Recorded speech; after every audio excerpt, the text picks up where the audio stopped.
Firstly, might I thank the Minister for Justice for the prompt manner in which he has published this unfortunate report. I'm quite sure that any new Minister of Justice would have probably got some relief from his early months in the appointment without having to deal with this particular subject matter.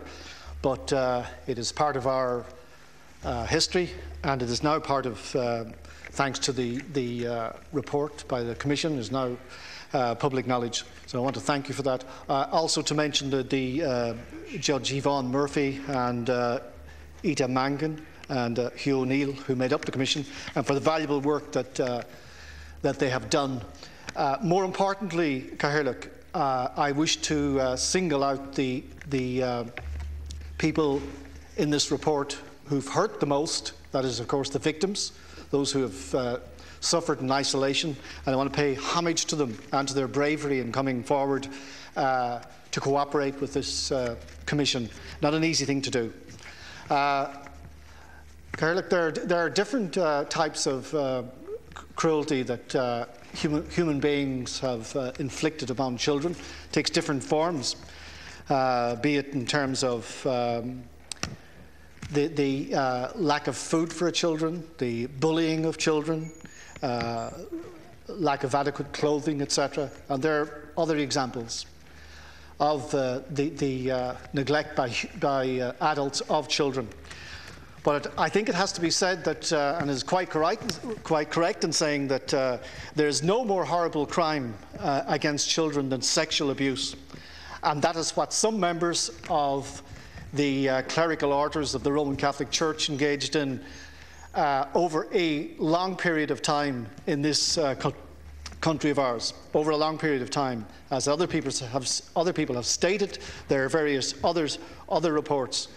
It is part and parcel of the hidden Ireland, and it is up to, as has been said by the previous speaker, up to more recent times, regretfully.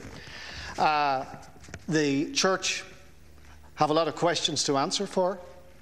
People are angry at them, and quite rightly so.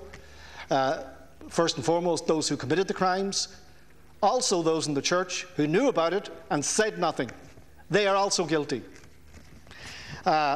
References have been made by previous speakers about the Church and the state. I seldom use the word state because what was happening here during all of this period from our independence was that, yes, the Church failed these children, and so did politicians, because the Roman Catholic Church, in particular in this state, had a special position and it used it. And people who came into this House, and there were a few, very few, who questioned the authority and the rule of the Roman Catholic Church, would have paid a great price, and one or two notable people did speak up about this and at their costs. In relation to the fact that nobody knew about this, or only people within the Church knew about this, and that nobody spoke up, there is an interesting example which goes back 44 years ago in relation to a Late Late Show programme in 1967, when an unknown person who was a member of a movement called Reform was invited onto the panel. Frank Crummy was his name. He's still alive. He's in his 70s. I'm honoured to say that he's a neighbour of mine and a good friend. Frank Crummy, during the panel discussion on the Late Late programme, stated that as we were sitting here in the studio, children in institutions in Ireland were being abused. He paid a big price for it. Because apart from the fact that he was heckled and couldn't continue, he was almost physically attacked during the break in the programme. But it didn't end there. His children were ostracised at school on the following days. He himself in public was spat upon, etc. But Frank Crummy was the first man in public to state that abuse was taking place and that it should be dealt with. Politicians should deal with it, and the Church should deal with it. Thank you, Deputy. Let's hope it is the end of this, that this report is the last. Thank you, Deputy.